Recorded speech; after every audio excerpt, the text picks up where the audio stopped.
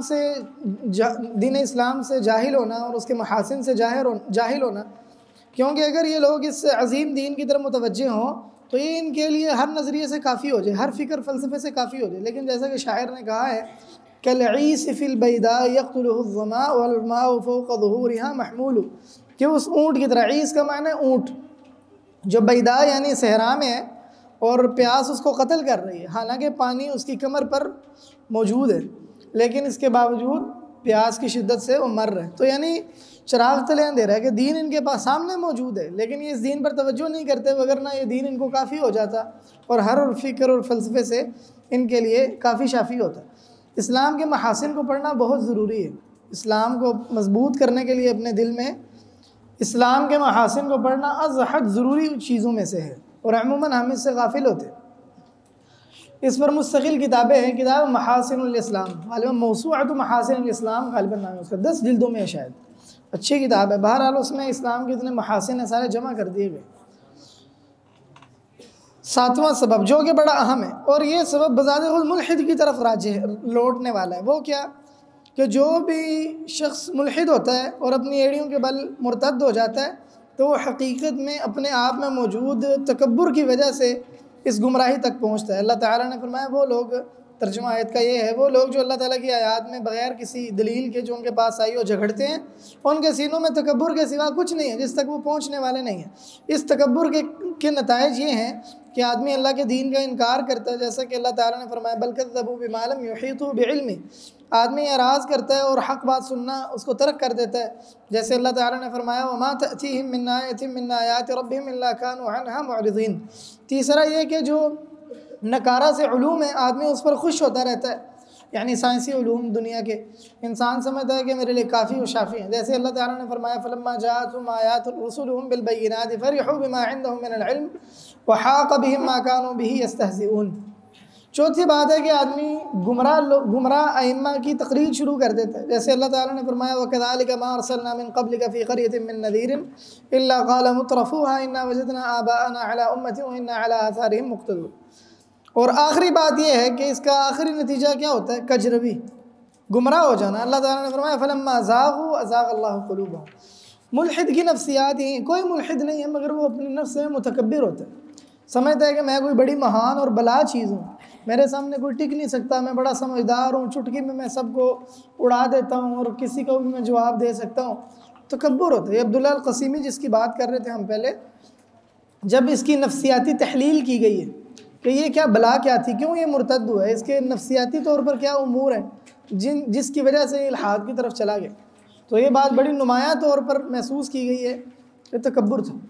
हमारे Medina university के एक उस्ताद हैं, उन्होंने बताया, कहते कि अब्दुल्ला अल क़सीमी की किताब एक आलिम को पेश की गई, तो उन्होंने किताब, अभी मुर्तद नहीं हुआ था, उन्होंने किताब पढ़ी, उन्होंने कहा मुझे इस किताब से में तकब्बुर नज़र आ रहा है और ऐसे शख्स के बारे में मुझे डर रहा है कि दीन से फिर ना जाए। तो वही हुआ, यानी जा बजा अपनी तारीफ़ के मैं बड़ी चीज़ हूँ और मैं तो, बल्कि नाऊज़ु बिल्लाह मुर्तद होने के बाद अब्दुल्ला क़सीमी ने क्या कहा है, कहता है कि अगर मेरा इल्म कायनात में फैला दिया जाए ला अग़ना अनिर रुसुल, तो रसूलों की भी ज़रूरत नहीं है, नाऊज़ु बिल्लाह।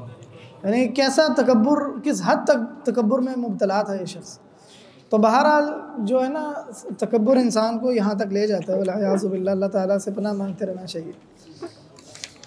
आगे पढ़ें।